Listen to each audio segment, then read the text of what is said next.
Valentine माने Valentine आ गए हम। समय रहते गुरु ने हमको अपनी शरण में ले लिया, ये लगन दे दी, ये नित्य सत्संग का जो ये सुंदर एक अभ्यास दे दिया, ये प्रेम दे दिया। ऐसा इसी के शुक्राने लगते हैं अंदर से कि कैसे प्रॉमिस भी कर पा रहे हैं, मीठे भी हो गए हैं, अंदर से चॉकलेट भी दे पा रहे हैं सबको, अपने आचरण में मिठास भर के दे पाते हैं किसी को। वरना तो कैसी जिंदगी जा रही थी, अभी गुरु जी ने क्लियर किया। दुनिया के प्रेम में क्या हो जाता है, किसी से आपका प्रेम में मन अगर अटक जाए तो फिर उसकी पूर्णता शादी को समझ बैठते हैं। भाई शादी करनी चाहिए, हमारा इससे लव अफेयर है, तो फिर वो शादी करता है। और शादी के बाद फिर कौन सा सिलसिला शुरू हो जाता है, तो लोग इधर आके बैठ जाओ, सभी जानते हैं कौन सा सिलसिला शुरू होता है। प्रेम प्रेम में शादी तो हो जाती है, खुशी से शादी तो कर लेते हैं, पर वो 4 दिन की चांदनी छूटने लगती है, धीरे धीरे फीकी पड़ने लगती है, और एक कारखाना सा खुल जाता है कार्यों का। अब ये करना है, अब ऐसे करना है, और नेचुरली दुनियावी शादी होगी तो अपने बच्चे भी जरूर आएंगे सृष्टि में, क्योंकि वो शादी इसी को मानते हैं।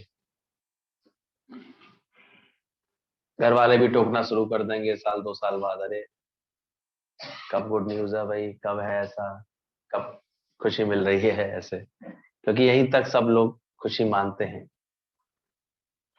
लेकिन जैसे जैसे हम देखते हैं उभरता जाता है, तो आप देखो प्रेम भले ही वो अपने दिल में बना के रख ले एक दूसरे के लिए, लेकिन रतियां कहाँ चली जाती है सारे समय। ये संभालना है, ये देखना है, इसको पढ़ाना है, इसको बड़ा करना है, इसको ऐसे करना है, इन्हीं सब प्रतियों में जैसे ये जीवन जाता चला जाता है, हटता चला जाता है, और कितना फंस जाता है ये सभी जानते हैं कि एक बच्चे के आने के बाद 10 साल तक तो हम और कुछ ध्यान दे ही नहीं पाते हैं, सिवाय इसके कि अब इन्हें बड़ा करना है, इन्हें पालना है, इन्हें अच्छे से अच्छा करना है। अब तो समय भी इतना बदल गया है कि एक तो परमानेंट काम यही शुरू हो जाता है, पेरेंट्स डे है, स्कूल जाना है।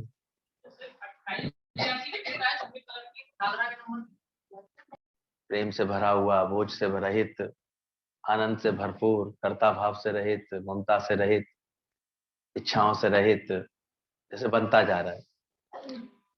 इसी का एक तरह से खुशियों का इजहार हो जाता है समय समय पर, मौके मौके पर। ये किससे सजी महफिल, सदगुरु से सजी महफिल, प्रेमियों से सजी महफिल। प्रेम हृदय में आता जा रहा है, जो भी नियम से सत्संग का अभ्यास करते हैं, तो निश्चित रूप से सबके आचरण अपने घर परिवार में भी बदलते हैं। जो शुष्कता थी आचरणों में वो खत्म होती है, लोच आने लगी है। तो हम देखते हैं सबके घर परिवार वाले भी धीरे धीरे जुड़ने लगते हैं, वो भी ज्ञान को अच्छा समझते हैं, गुरु को अच्छा समझते हैं। ये परिवर्तन आता ही आता है। बाकी दुनिया के प्रेम की तो बात अभी गुरु जी ने बताई, वो फिर ऐसे लास्ट होते होते बच्चों को पढ़ाते पढ़ाते फिर बेटियों के लिए दामाद ढूंढना, वो भी प्रेम का ही रूप हो जाता है, बेटियों को दामाद ले जाते हैं। और आजकल तो ऐसी पढ़ाई लिखाई है कि बेटे या बहू हैं वो भी विदा हो लेते हैं, उनकी जॉब है, कभी कोई बात है, कभी कोई और कारण है। बाकी बिना सही ज्ञान और समझ के तो घर घर में जो टूटन है वो भी दूर ही कर देती है। कदाचित कभी कभी साथ रहते हुए भी दूर होते हैं वो दिल से। तो उस प्रेम का ये परिणाम बाद में बचने में प्रेम के नाम पर एक आसक्तियां बची रहती हैं, जो दुख देती रहती हैं, तकलीफ देती रहती हैं, और जीवन एक बिल्कुल उमंग से रहित हो जाता है। खुशियां ऐसे मिटी हुई होती हैं, ऐसे समझ में ही नहीं आता क्या हो रहा है हमारे साथ। लेकिन जिन्होंने भी गुरु से प्रेम किया है उन्होंने इसके विपरीत कुछ पाया है। एक तो जीवन की पवित्रता पाई होगी जरूर, बड़े हैं गुरु के प्रेम में तो ये पवित्रता देता है, भावों में पवित्रता, शुद्धता अंदर में, आचरण अच्छा मिलता है अंदर से हमको, झुकना, मुड़ना, नम्रता, सेवा, ये सारे गुण डेवलप होते हैं जब गुरु के प्रेम में अंदर ही अंदर, तो ये बढ़ता जाता है अंदर से। फिर आप देखो गुरु कैसे हमको, जब मिलते हैं गुरु से तो कितने प्रेम से हमारे जीवन को ऊंचा उठा देता है। दुनिया का प्रेम में तो आप देखो और ज्यादा आधार लेने की आदत सी पड़ जाती है। बुढ़ापे में तो एक आधार खिसके ना तो और ज्यादा उलझ जाते हैं, परेशान हो जाते हैं, अब कैसे जिएंगे, कैसे रहेंगे। लेकिन आज गुरु ने हम लोगों का साथ छोड़ा भी, भले साकार का शरीर से आज नहीं भी है, लेकिन एक एक को कितना अपने पैरों पर खड़ा करके गए। एक एक दीदी लोगों को देखते हैं, सबको देखते हैं, तो हम देखते हैं कैसे उन्होंने एक एक को इस पैरों पर खड़ा कर दिया। आज एक एक गुरु का नाम लेकर के अपने अपने शहरों में ये प्रेम का सत्संग चल रहा है, ज्ञान की लीलाएं चल रही है, अच्छा लगता है देख करके। तो एक ये प्रेम है जो विकारों से सफाई भी करता है, निर्भय भी बनाता है हमारे जीवन को, आनंद स्वरूप भी बनाता है, प्रेम स्वरूप भी बनाता है हमारे जीवन, सदा उमंगों में रखता है हमारे जीवन को, ऐसे भरपूरता देता है हमारे जीवन को ऐसे, और उसके बाद आत्मनिर्भर भी बना देता है। अभी हमें गर्ज न और सहारों की, तो कैसे जिसको भी ज्ञान की समझ आती आ रही है, कुछ अंदर में ऐसी शक्तियां आ रही है कि अब हमें किसी के सहारे की जरूरत नहीं लगती। क्या करेंगे, किसी को चाहिए तो हमसे सहारा ले, हमें किसी जगह की सहारे की क्या जरूरत। एक तेरा सहारा काफी, उसके सच का सहारा ये इतना होता है। तो कभी भी और कंफ्यूजन में नहीं आना। गुरु से प्रेम का मतलब ही है, वो ज्ञान से प्रेम है हमारा। गुरु ज्ञान स्वरूप होता है, उसके प्रेम में जो हम ये हलचल होती है, खींचते हैं, तो ये ज्ञान के लिए हमारा प्रेम होता है, सच के लिए हमारा प्रेम होता है, ये आकर्षण उस सच का है। इसलिए ये प्रेम हम खुल करके ऐसे कर सकते हैं, बढ़ सकते हैं, अपने जीवन को मजबूत बना सकते हैं। बाकी देखा जाए तो कितनी सुंदर बात अभी गुरुजी बता रहे थे कि दो दोस्त थे, बैठे हुए थे, कहते हैं भाई तेरे पिताजी गए, कहता है मेरे पिताजी गए तो मेरे लिए देखो कितना छोड़ गए, 4 बंगले छोड़ गए हैं, फैक्ट्री छोड़ गए हैं, इतना धन दौलत छोड़ गए हैं, इतनी बैंकों में छोड़ गए हैं, इतना ऐसे छोड़ गए हैं, बार बार बता रहा था। बोले मेरे पिताजी पता है कितना छोड़ गए हैं। अब उसे लग रहा था मैंने बताया, इससे ज्यादा कुछ किसके पिताजी छोड़ के जाएंगे। बोले मेरे पिताजी भी बहुत ज्यादा छोड़ के गए। बोले क्या छोड़ के गए तेरे पिताजी। बोले सारी दुनिया छोड़ के गए। सोचो, समझ ही तो है। आज ये सही समझ मिल गई है तो आज गुरु हमारे लिए क्या छोड़ जाता है, प्रेम करने के लिए। दुनिया में प्रेम करते हैं तो वही देखते हैं हम लोग, कहीं आते जाते भी लोग तो अपने वही रिश्तेदारों के नंबर ढूंढते हैं, उन्हीं के पास आते जाते हैं। और हम लोग तो एक शहर में जाएं तो गुरु की कृपा से इतने प्रेमी याद करते हैं कि हमें फिक्स करना पड़ता है, भाई आज आ सकते हैं 10 मिनट तुम्हारे यहाँ, बाकी जब नंबर आए सालों बाद तब आए, नहीं तो कहाँ जा सकते हैं। कितना प्रेम करते हैं। तो हमारे पिताजी क्या छोड़ गए,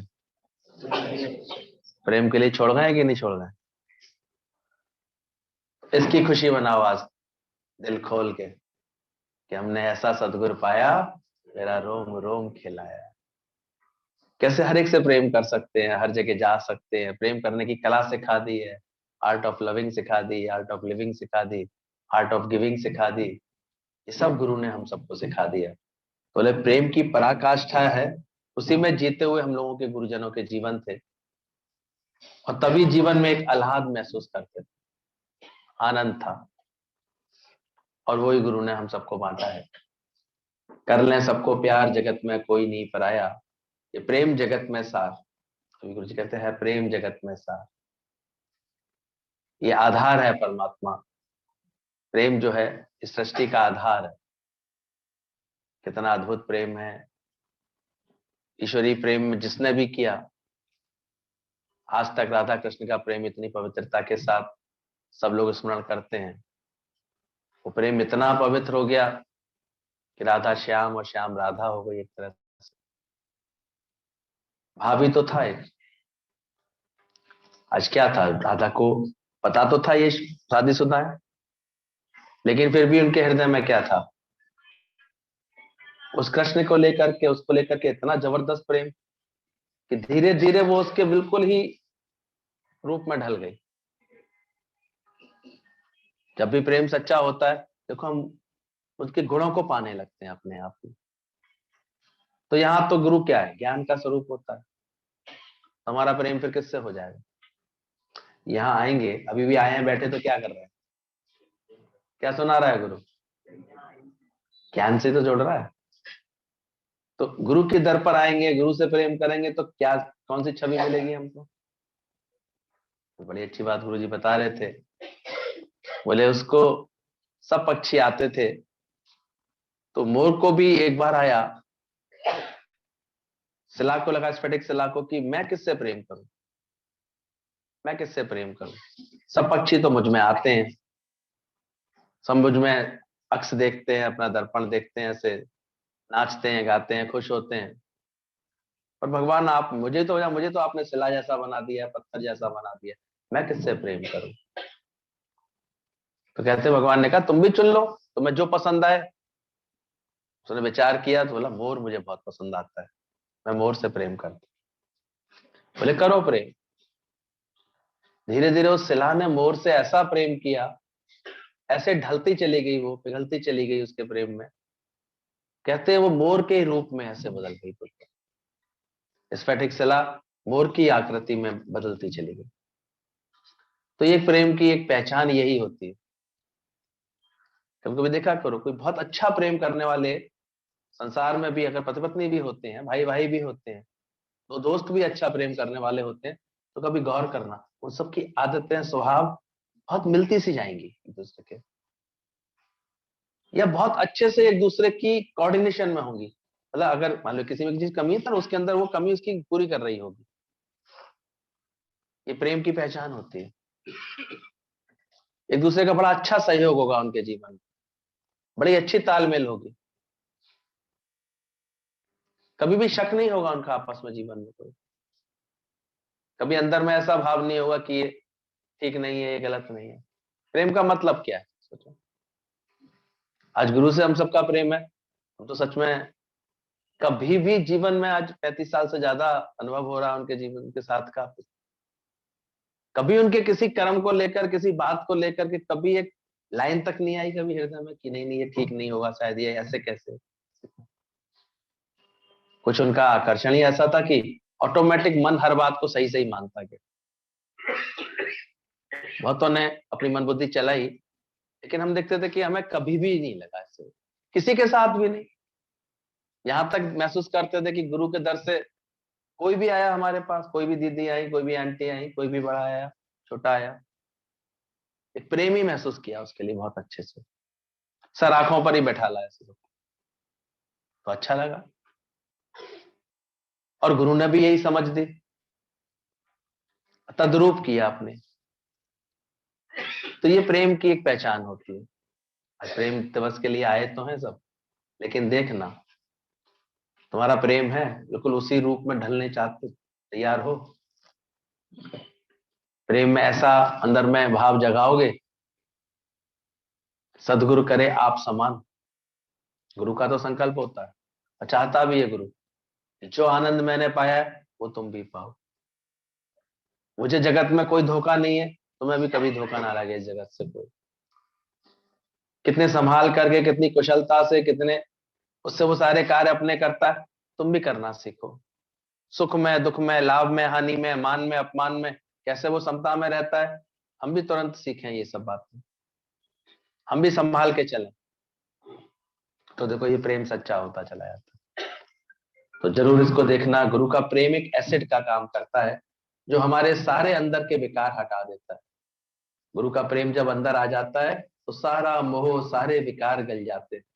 ये इस प्रेम की महानता होती है। इसके दर पर आने से जो एक मोह जो है खामा खा उलझाता था मन को, चिंताएं में बनाता था अंदर से, व्यर्थ में कभी कभी अगर कोई बिछोड़ा होता था तो रोने का ही रूप बन जाता था, दुखी रहने का ही ऐसे भाव बन जाता था। जब से गुरु का प्रेम मिला है, समझ गए, अच्छी तरह समझ गए, तुम रूठे हम छूटे, अच्छी तरह समझ गए सबका खेल फिक्स है, सबके शरीर की लीलाएं फिक्स है, क्या कर सकता है। तो कहां से प्रेम, सही बात समझ में आ गई, मोह का प्रेम में बदल गया, लोभ कम उदारता में बदल गया। कैसे, अपने आप ही आप सोचो, क्रोध खत्म होने लगता है अपने आप ही, कामना खत्म होने लगती है, क्रोध खत्म होने लगता है। तभी बोला ये प्रेम जो था ना पृथ्वी पर स्वर्ग की पहचान है। बोले कैसे स्वर्ग बन गया, सोचो कभी, जो भी अगर अभ्यास में सही लगा होगा उसके जीवन में क्या बनता जा रहा होगा। अब देखो विक्षेपता, क्रोध, तनाव, ये सब चीजें उससे कैसे दूर होने लगी होंगी, और उसको उसका संकल्प आएगा अपने आप ही। तो संग में आके बैठे तो सही हो, तो संकल्प आएगा, मैं अपना आनंद क्यों बिगाड़ू, मैं अपनी खुशी क्यों बिगाड़ू। शुरू में लगता भी है कि तो जैसे ज्ञानी को स्वार्थी हो गए, लेकिन एक समझ आई है। संत के पास आया, उसने पूछा कि संत जी ये स्वर्ग क्या होता है, नरक क्या होता है। बोले बताऊं या प्रैक्टिकल समझा दूं, तो प्रैक्टिकल समझा तो ज्यादा अच्छा। संत ने एकदम से उसको गालियां दी। अब वो था बैरिस्टर, ऐसे बड़ा फौज में कोई अच्छा नहीं। उसने एकदम से जो है गुस्से में, उसने लगा ये क्या बोल रहे हैं, एकदम बंदूक निकाली उनके कनपटी पे लगा दी, अभी दिमाग उड़ा दूंगा, क्या बोला तुमने मुझको। संत ने बड़े प्यार से कहा, बोला यही होता है बेटा नरक। और उसे एकदम लगा, अरे ये तो मुझे प्रैक्टिकल समझा रहे थे। उसने लेकर के पिस्तौल दबा के नीचे रखी और उनके चरणों में झुक गया, प्रणाम करने लगा। कहता बेटा यही होता है स्वर्ग। आई समझ में तेरे को बात। जैसे जिस क्षण तुम वातावरण बिगाड़ लेते हो, क्रोध करने लगते हो, विक्षिप्तता में आने लगते हो, तनाव में आने लगते हो, क्या बना लेते हो अपने लिए, नरक बना लेते हो। चाहे वो 10 मिनट के लिए बने, चाहे 2 घंटे के लिए बने, चाहे वो 2-2 3-3 महीने तक लोग नरक में रह लेते। जैसे गुस्सा ही है, मन खराब है हमारा। जब दोष देख लोगे, किसी में द्वेष देखोगे, तो सब क्या बना रहे हो अपने लिए, सारे समय नरक बना रहे हो। और जैसे जैसे सही प्रेम की बात जो गुरु सिखाना चाह रहा है वो सीखते जा रहे हो, तो अब क्या बनना है, कैसे बनना है। तो क्या बन गया स्वर्ग के नाम पर, अब तुम्हें विक्षेपता नहीं आता, क्रोध नहीं आता। कोई बात नहीं, इसका भी तो स्वभाव है, किसी की ऐसी मर्जी है, भगवान इस रूप में ऐसे ही कराना चाहता है। और सबसे बड़ा तो ये जो दादा का जो फंडामेंटल पॉइंट है, मूल मंत्र, कि है ही गॉड, है ही भगवान, ये सब भगवान का ही पसारा है, ये अंदर में और स्पष्ट समझ में आ जाती है। और उसके बाद हम एकदम से सब समझ खुलती चली जाती है कि जब सब है ही भगवान, तो किस बात के लिए अंदर बुरा माने किसी, क्या समझाएं। आजकल हम शाम को वाणी पढ़ रहे हैं कि कैसे वाणी कैसे होनी चाहिए, हम कैसे अपने को इस बीमारी से छुड़ाएं, कि जो हमको लगता है हमें इसको समझाना है, इसको सुधारना है, इसको बदलना है, इसको ऐसे होना, ये कैसे छूटे। बोले इसका तरीका ही सिर्फ यही है कि जब हम अपनी पूरी मैं को हटाएंगे ना, इसका प्रैक्टिस करेंगे अंदर से, तब छूटेगी ये बात कि मैं हटा। समझाएं इस बात को कि जब उसके अंदर ही वही परमात्मा है, तेरे अंदर ही वही भगवान है, तो क्या उसका भगवान उसको समझा नहीं सकता, तुम क्यों ही समझाने चल रहे हो। और अगर मान लो तुमको बोलना भी पड़ता है, तब भी ये क्यों नहीं याद रखते हो कि बोलने वाला कौन था और उधर सुनने वाला कौन था। अगर वो मानेगा तो कौन मनवाएगा उसको बात। तो कभी अहंकार आएगा कि तुमने कहा तो माना उसने, आएगा ही नहीं। मैं ना कर बाबरे, कौन करा। तो यही एक समझदारी से किया हुआ ये अंदर में अभ्यास, ये सब बातों से छुड़ा रहा था। तो कितनी गुरु ने कृपा कर दी, कितनी सफाई कर देता है। तो ये गुरु हमारे जीवन से कैसे सारा विकार हटा देता है। आज के दिन फूल दे देते हैं, तो अपना प्यार व्यक्त करना भी चाहिए, ये भी बोला। लेकिन साथ साथ गुरु जी कहते थे, प्यार कुछ ऐसी कुर्बानी भरा होना चाहिए कि तुझ पर मर मिटेंगे और तुझको ही खबर ना होगी। हाँ, मरने के बाद होगा चर्चा तेरी गली में। दादा के पास आके कोई बोलता था, दादा हमें बड़ा प्यार है आपसे, तो मुस्कुराते थे केवल। किसने कहा दादा मुस्कुरा क्यों रहे हो। कहते हैं जब सच्चा प्रेम होता है ना, तो ऐसे कहने की आवश्यकता ही नहीं रह जाती। वो दिखता है कर्मों से, उसके लक्षणों से दिखता है। बोले ये सिर्फ कह रहा है, अभी है नहीं, इसको होगा तो किस रूप में दिखाई देगा। तुझ पे मर मिटेंगे और तुझको खबर ना होगी। कहता अभी कह रहा है, ठीक है, शुरुआत हो गई है इसकी, आएगा, सीखेगा, समझेगा। लेकिन प्रेम तभी कहा जाएगा इसका जब ये अपना जीवन कैसा बनाएगा, कुर्बानी वाला। जब इसके जीवन से भी सबको ये सुख मिलना शुरू होगा, तब सही अर्थों में इसका गुरु से प्रेम शुरू होगा। इसलिए समझ लेना, भाव तो अच्छा है, प्रेम लेके भी आए हैं, फूल भी दे दिया है, अच्छी बात है। ये भी एक प्रतीक होता है कि भाई दिल हमारा गुरु तुमको अर्पण है, समर्पण है, भाव है। लेकिन यहां तक गुरु अभी फिर संतुष्टि में नहीं आता। जब वो देखता है हाँ इनका जीवन दूसरों को ये सुख देने लगा, खुशी देने लगा, तब गुरु को लगता है हाँ अब ये प्रेम को समझ पाए। इसलिए ध्यान रखना, सच्चा प्यार वो होता है जो मर मिटते। फिर गुरु का सच्चा प्यार होगा तो फिर सबकी संभाल होगी तुमसे। प्रेम तो परमात्मा जानकर ही होता है, प्रेम का अर्थ ही होता है कुर्बानी।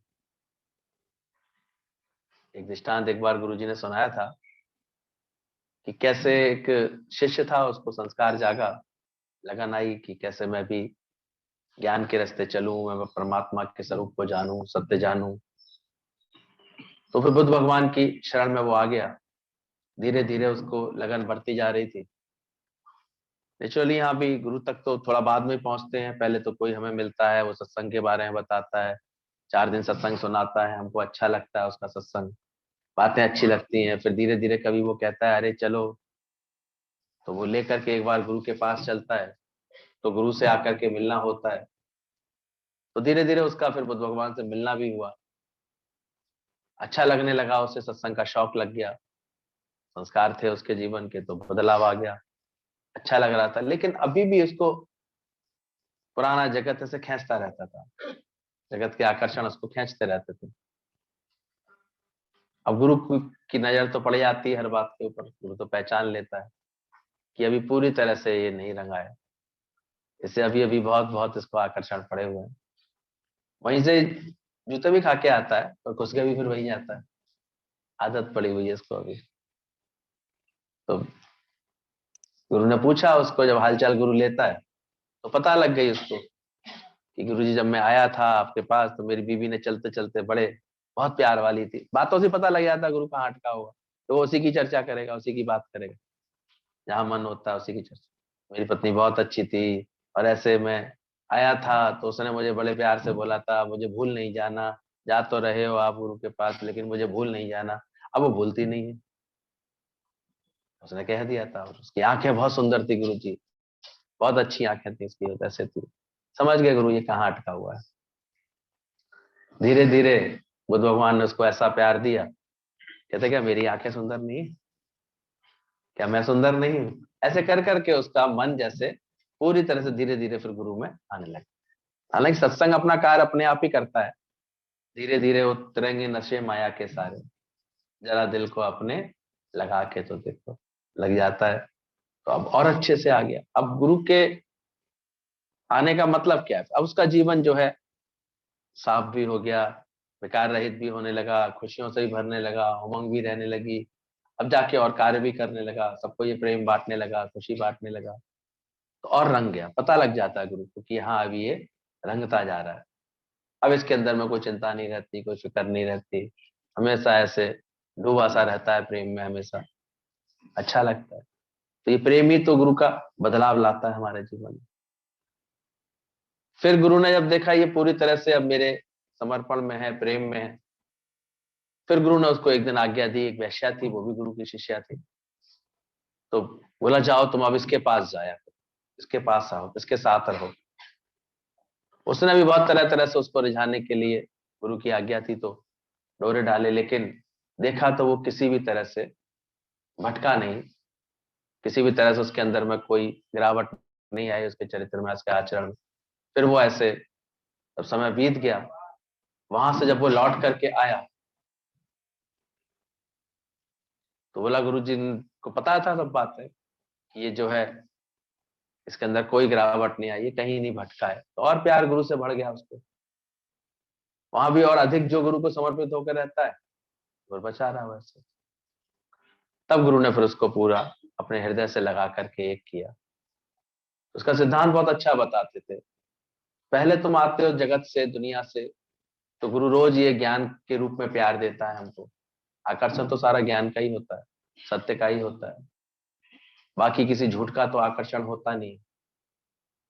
कागज के फूलों से तो खुशबू आती नहीं है, खुशबू तो रियल गुलाब से भी आती है। आज गुरु को आगे रख करके हम लोग चलते हैं तो हम देखते हैं सबके जीवन को एक खुशी मिल रही है, सही समझ मिल रही है।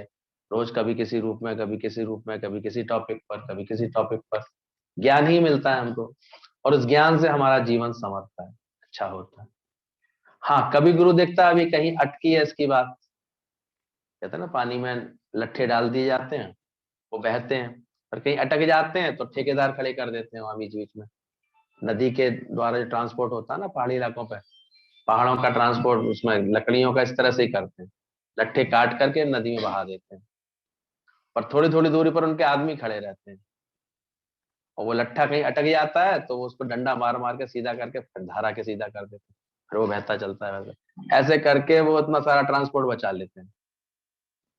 ऊपर जो है गंगोत्री से काटा हुआ, वो सीधे आकर के हरिद्वार आकर के टिकता है, वो वहां से फिर आगे जाता है। उस बहाव का फायदा ले लेते हैं उस चीज का। तो यहाँ भी गुरु के प्रेम का गुरु फायदा लेता है ऐसे, कहता धीरे धीरे तुमको बहाता जाता है। थोड़ी थोड़ी दूरी पे कहीं अटके होते हो तो उसके ठेकेदार खड़े रहते हैं, तो तुम्हें ठीक करने के लिए सही रास्ता दिखाते रहते। तो ऐसे ही गुरु बढ़ करके खुद प्रेम करता है, खींचता है, बुलाता है अपने दर पर, बैठालता है, रोज बैठ करके ये सच की बात सुनाता है, इस ज्ञान के फायदे रोज रोज सिखाता है, खुद अपने जीवन में उतार करके उसका आनंद स्वरूप खुद होता ही है गुरु, तो वो देख देख करके संकल्प आता है, गुरु तेरे जैसे बने मेरी जीवन, कैसा आनंद है, कैसे ज्ञान में कैसी खुशियां हैं। हम लोग तो सारे समय बस यही देखते थे, यानी इनका देखो कितना आनंद है, इनके पास कैसी खुशी है, कैसा प्रेम है, कैसे झूम रहे हैं, रोज मौज है इनके पास, रोज आनंद है इनके पास। ये चढ़ती उतरती मस्ती नहीं है, ये परमानेंट वाली मस्ती रहती है इनको तो हमेशा। फिर हर तरह की बातों से देखा, नफे भी होते देखे उनके पास, नुकसान भी होते देखे उनके पास, आते भी देखे लोग, बिछड़ते भी देखे लोग। मैंने कहा ये तो बिल्कुल चित्त एक का एक रस रहता है, आनंद भी रहता है इनके, इनको तो ऐसी आर्ट है हर बात में खुशी बनाने की, प्रेम करने की। तो वही चीज अच्छी लगती गई तो सीखते गए। सीखना जरूर चाहिए। सिख का मतलब ही, शिष्य का मतलब जो सीखता जाए, तो सीखने की खिड़की खुली रखे। अभी तक जो अपने आप को हम देखते हैं सीखने से कतराते हैं, या आई एम राइट वाली बीमारी के साथ बने रहते हैं, नहीं हम सही हैं, हम ही ठीक हैं, तो फिर बहुत टाइम लगता है उनको। हालांकि गुरु का प्रेम एसिड का काम करता है, एसिड गला देता है। कुछ ऐसा लगता है कि वो कब कब में हमारी पुरानी से पुरानी अड़ियल से अड़ियल आदतों को बदल देते हैं। कभी लगता तो ये तो हम शायद नहीं बदलेगी, और बदलेंगे भी क्यों, हम सही समझते थे उसको अपने आप को, लेकिन वो भी यहाँ के प्रेम में बदलती देखी गई, छूटती देखी गई। बिसर गई सब तात पर आई, जब से साथ संगत मोहे भाई, जब से साथ संगत भाती ये बदल जाती। ये कोई और नहीं बदल पाता, प्रेम की ही ऐसे, प्रेम की ही इसमें सब खेल होता है, जो हम किसी को बदल पाते। दुनिया में भी देखो, किसी को भी अपने अनुसार ढालना होता है ना, प्रेम दीजिए उसको अच्छे से, देखिए वो ढल जाता है। इसलिए जो प्रेम में कुशल होते हैं, गुरु जी के लिए हम लोग गाते थे, प्रेम का खिलाड़ी है तो क्या बोलते थे आगे, बड़ा एडवांस, हमको भी सिखा दे प्यारे, दे दे एक चांस। कहते एक चांस देके गुरु जी हमको भी तो सिखा दो ये सब चीज, कैसे प्रेम कर लेते हो, कैसे कैसे सारे दिल, कैसे। एक बार बैठे थे हम लोग, वहां का दृश्य था ये पंचवटी का, तो सबने कहा इतने सारे दिल दादाजी आप कहाँ संभाल के रखते हैं, कैसे रखते हैं इतने सारे दिल, सब लेकर के आए हैं, सब कहाँ रखेंगे। बोले रखने की जरूरत नहीं, मैं खुद इनके दिल में जाके बैठ जाऊंगा। किस्सा खत्म। तो उनके आंसर इतने सरल होते हैं ब्रह्म ज्ञानियों के, इतने सहज होते हैं, जरूरत ही क्या है। दुनिया में तो कुछ बनाने की, कुछ पकड़ने की लोगों की आदत होती है, गुरु तो उल्टा देने में दातार होता है।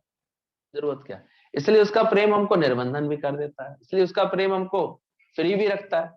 हमने तो नहीं कभी देखा कि गुरु ने किसी बंधन में बांधा हो। अगर कभी भी गुरु जी ने किसी बंधन के तरह से बात की होती ना, तो घुटन हो रही होती कहीं ना कहीं, क्योंकि मन का स्वभाव भी है, कोई बांधे तो घुटन महसूस करता है। कभी नहीं महसूस किया, लेकिन प्रेम में बंधते भी चले गए, बंधते भी चले गए और बंधते भी चले गए, पता ही नहीं चला। तो ये प्रेम की अनोखी, उनकी ऐसी मिसाल होती है। तो जैसे वो धीरे धीरे प्रभु इसके बुद्ध भगवान के प्रेम में बढ़ता गया, आगे बढ़ता गया, फिर आखिर गुरु ने उसको कहाँ रखा, किसके पास भेजा? वैश्या के पास। उसका बड़ा अच्छा अर्थ गुरु जी बताते थे, जो ये जो हमारे जीवन में निष्काम सेवा में डालते हैं ना, सेवा देते हैं गुरु, ये क्या है? सतोगुणी वैश्या। समर्पित जरूरी है गुरु को है कि, तो वो भी गुरु की लगन वाली, लेकिन फिर भी वो किसके लिए थी? तुम्हारी परीक्षा के लिए थी। वहां गुरु ने उसको क्यों भेजा था? उसका संग करने के लिए, चेक करना चाहते थे कि मेरे प्रेम में इतना इसके ऊपर रंग चढ़ गया कि अब ये किसी माया में अटकेगा तो नहीं। तो ये जो हमारे सामने फिर सभी के सामने आती है, कोई लगन वाला होता है सत्संग की, प्रेमियों से मिलने की, कहीं फिर कभी कभी कभी गुरु जी कह रहे थे कि फिर अपने शहर में भी गुरु लौटाल करके भेजते थे कि जाओ जाके सत्संग करना, वहां इसको सत्संग सुनाना, ऐसे करना ऐसे करना। शुरू शुरू में तो लगता था कि हम कुछ नहीं कर पाएंगे, हिम्मत भी गुरु जी देते थे कि तुम जाओ, बस मुंह खोलना, बोलेंगे हम, ऐसे करके। कभी लगता था कि अरे गुरु जी हम तो ऐसे नहीं कर पाएंगे, हम इतना कहाँ किसी को ज्ञान सुना सकते हैं। बोले मेरे पास तक तो ला सकते हो? हाँ गुरु जी ये कर सकते हैं, हाँ बस लेकर के आओ। ऐसे ही इसी तरह इस सिलसिले में सारा खेल चलता रहता है। लेकिन देखा ये गया कि बस साथ साथ गुरु की चेकिंग होती है। अब इसके बाद ये किसी माया में फंस तो नहीं रहा, किसी जगत के आकर्षण में तो नहीं आ रहा, क्योंकि आकर्षण तो बहुत मिलेगा ही मिलेगा। स्वामी आएंगे, चार लोग मिलने वाले, सुनने वाले, इसमें उसका दिमाग तो नहीं खराब होता, इसको अहम तो नहीं आता फिर अपने अंदर, इसका निमाड़ापन इसके अंदर बना रहता है कि नहीं बना रहता? ये कहीं ऐसा तो नहीं है कि निष्काम के कार्य तो निष्काम है, पर राग द्वेष का रूप बन गया हो उसके जीवन में, आचरण में। जो उसकी बात मान रहे हैं वो तो उसको अच्छे लग रहे हैं, और जो उसकी बात नहीं माने वो फिर इसको खराब लगने लगते हैं, खराब की लिस्ट में डाल देता है, ये सुनते नहीं है, मानते नहीं। तो अंदर समझना यही वैश्य है। ये जो जगत में सारा कार्य जो आता है सामने ज्ञान के बाद, इसमें बहुत सावधान रहना। गुरु जी कहते थे एक आने ज्ञान तो गुरु पक्का कराएगा, 15 आने ये सब बात, और इसके किए बिना भी तुम्हारा जीवन पक्का नहीं होगा। आप जपे और नाम जपावे, सुनत कहत रहत गति पावे। हाँ फिर जब गुरु देख लेता है नहीं इसका मन तो नहीं अटकता, अभी किसी कीर्ति में नहीं अटकता, अभी किसी बाहरी प्रभाव में नहीं अटकता, इसको तो बड़ी सुंदर, इसका तो डायल सिस्टम बहुत अच्छा, तुरंत घूमता है, कार्य करता है, लौट के कहाँ आता है? फिर जीरो। डायल फोन क्यों अच्छा होता है? गया और फिर लौट के कहाँ आया? अगर जीरो पे ना आए तो नंबर सही लगेगा? वो लौट के जीरो पे आ जाता है, फिर भी नथिंग है वो पूरी तरह से, फिर उसको भूला भी हुआ है। फिर उसके लिए गुरु आ गया ही सबसे पहले, फिर गुरु को समर्पण ही सबसे पहले। ये जब हमारे आचरण में गुरु देखता है तो उसको फिर पूरी तरह तसल्ली होती है कि ये अब ये किसी माया में गिरेगा नहीं।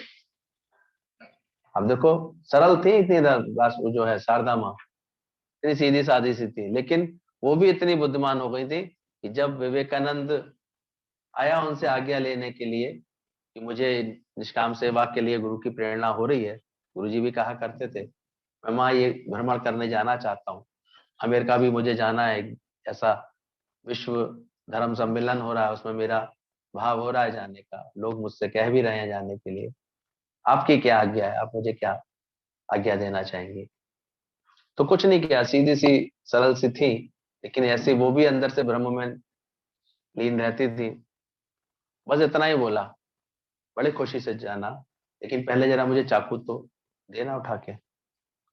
और चाकू जैसे दिया उसने उठा करके, उसके बाद फिर उनको आशीर्वाद दिया कि हाँ अब तुम जा सकते हो। बोले आपको चाकू से कुछ काटना था नहीं, सब्जी काटनी नहीं थी, कोई फल काटना नहीं था, फिर आपने चाकू क्यों उठवाया? बोले मैं कुछ देखना चाहती थी नरेंद्र। बोले क्या देखना चाहती थी माँ? बोले मैंने देख लिया। बोले क्या देखा आपने? बोले जिस तरह से चाकू तुमने दिया मैं ऐसे समझ गई। तुमने नुकीला हिस्सा कहाँ रखा? अपने हाथ।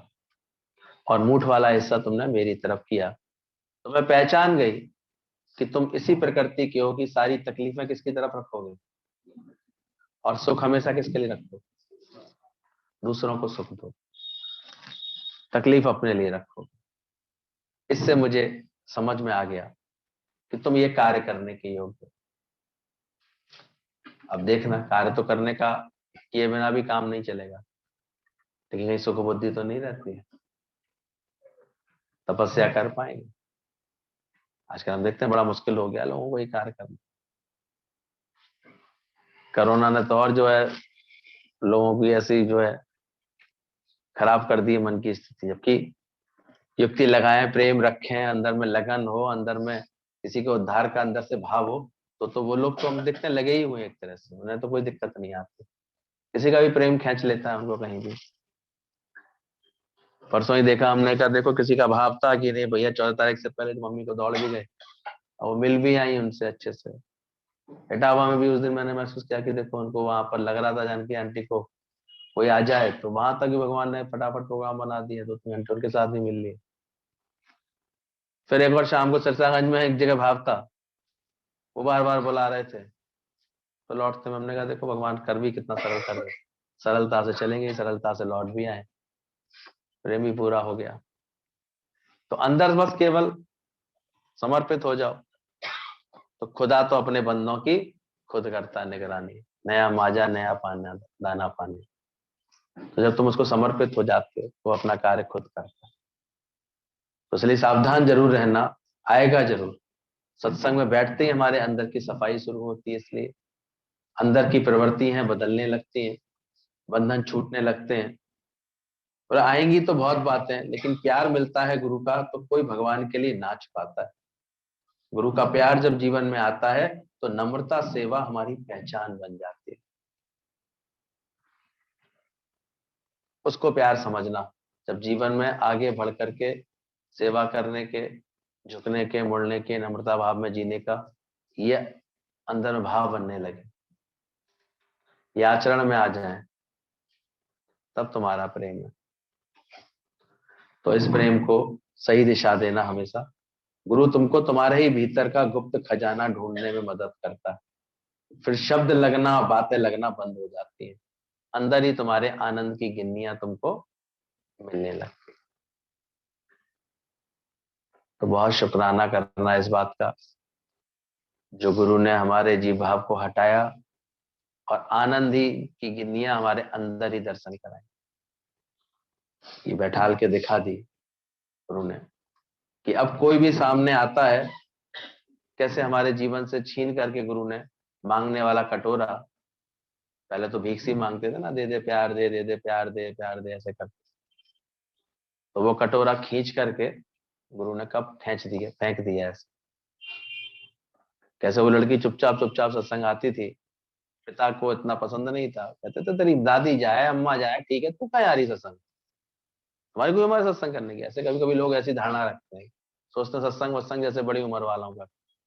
लेकिन वो अपने दाएं बाएं करके मौका लगा करके आती रहती थी, सत्संग सुनती रहती थी। अब सत्संग सुनते सुनते थोड़ा सा उसको समझ तो अच्छी होती जा रही थी। शादी का भी उसका समय आ गया, तय भी हो गई, शादी भी हुई उसकी अच्छे। अब शादी हुई तो विदा के समय पिता थोड़ा भावुक होकर के दामाद को बोलने लगा कि हमारी लाड लाजों से पड़ी बिटिया है, बड़े हमने इसको नाजों से पाला है, आप इसको खुश रखना, इसको अच्छा रखना, इसको ऐसे करना। तो वो वहीं खड़ी थी, साथ में विदा हो रही थी, कहती पिताजी आप ये बात इनसे क्यों कह रहे हैं? पिता बोले क्यों? अरे ये बेटा तेरे होने वाले पति हैं, हमारे दामाद हैं, इनसे ही तो कहेंगे। बोले क्यों? मेरी खुशी है, आप इनसे क्यों कह रहे हैं? मुझे अपने को खुश रखना खुद ही सीखना पड़ेगा ना, सीखती हूँ मैं, जानती हूँ अपनी खुशी मुझे कैसे करनी। मेरी खुशी की जिम्मेदारी किस पर होनी चाहिए? कहीं गलती तो नहीं कर बैठे हो तुम लोग कोई? हम्म?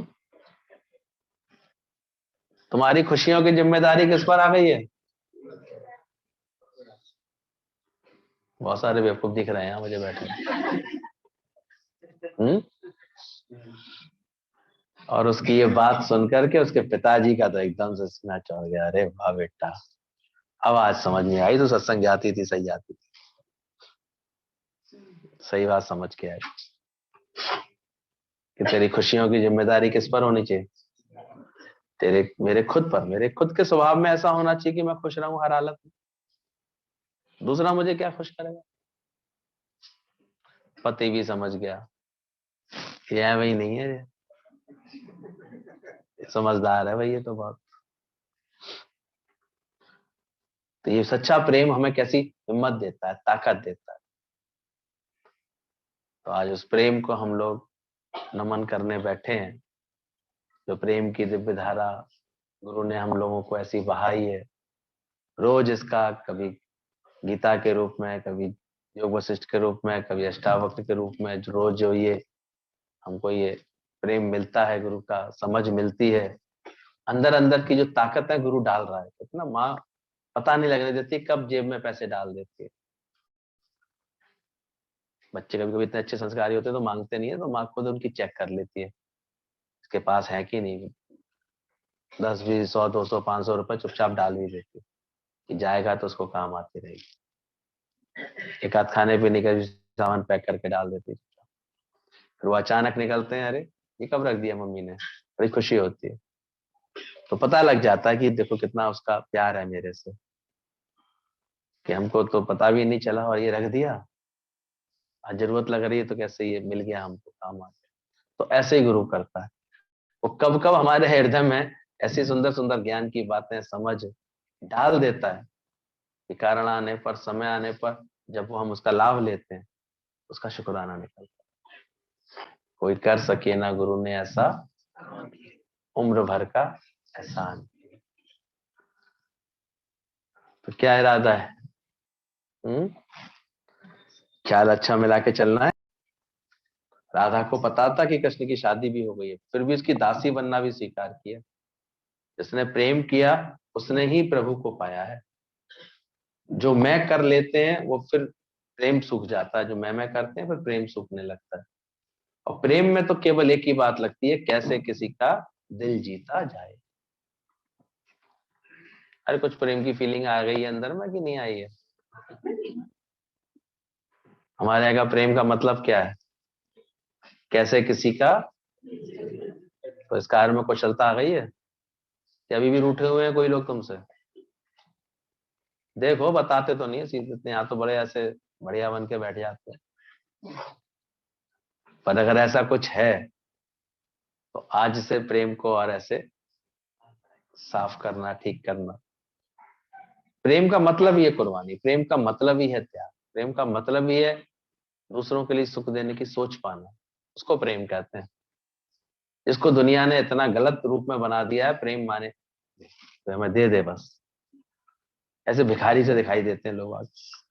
तभी तो उन्हें बोलते हैं चाहे I fall in love, I fall in love, गिर जाते हैं बेचारे।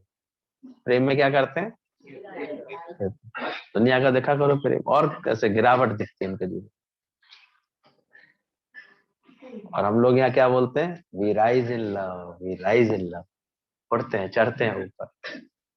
तो ये प्रेम, इस प्रेम को जिसने बनाया अपने जीवन में, घर में सबके साथ जिम्मेदारी होती है, केवल यही थोड़ी होता है। देखो प्रेम का रिश्ता हमारा माँ बाप से भी होता है, अड़ोस पड़ोसी से भी होता है, जो भी घर में और भी हेल्पर्स रहते हैं उनसे, उनको उनके संग प्रेम का ही रिश्ता होता है कि हमारी प्रकृति ऐसी है, सबका ध्यान रख सकते हैं, सबको उचित सम्मान दे रही है हमारी प्रकृति, तो उसको प्रेम कहते हैं। एक ही लड़की की शादी की तैयारी जब हो रही थी, तो उसे बार बार एक ही बात अपनी मम्मी को कहा, माँ तुमने शादी तो मेरी जल्दी करा रही हो, लेकिन ध्यान रहे मुझे वो बता देना कि तुम ये सब्जियां इतनी अच्छी कैसे बनाती हो। भाई सब्जी में सब माँ की सब्जी की तारीफ करके जाते थे। उसे लगता था, माँ ने उसको टालने के लिए कहता था कोई बात नहीं, मैं तेरे को मेरे के पास एक युक्ति है, मैं तेरे को दे दूंगी, मैं तेरे को सिखा दूंगी। अपनी जीवन तो उसका पढ़ाई लिखाई में निकल गया था बड़ा ऐसे टाइम।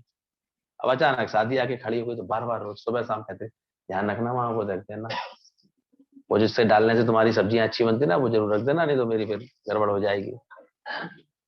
बार बार डोके माँ कहाँ रख दिया, माँ ने भी कहा मैंने एक टोकरे में रख दिया। अब ऐसे तो समझ नहीं रही थी बात। अब गई जल्दी से, जैसे ही उसको ससुराल में 1-2 दिन बीते तो उसको लगा कि आज मुझे कुछ बनाना चाहिए। जल्दी से वो डलिया निकाल के लाई, माँ ने कहा था डिब्बे में रखा है, वो सोच रही थी कोई ऐसे मसाला बढ़िया वाला होगा, वो मैं डाल दूंगी तो बड़ा अच्छे से चीजें ऐसे बन जाएंगी। तो उसने जो है जल्दी जल्दी खोला। अब खोला तो डिब्बे के अंदर डिब्बा, माँ ने भी उसके संग शरारत की थी, अच्छी करके निकल। बाद में एक स्लिप लिखी थी, उसमें लिखा था एक चुटकी प्रेम का बस। बोले अरे ये था राज माँ का, ये नुक्सा था उनका, कि एक चुटकी जो प्यार की हम डाल देते हैं हर जगह। प्यार डालने केवल अपने अंदर, देखो एक मूड ऑफ करके कोई काम करें और एक खुश दिल से करें, कितना फर्क हो जाता है।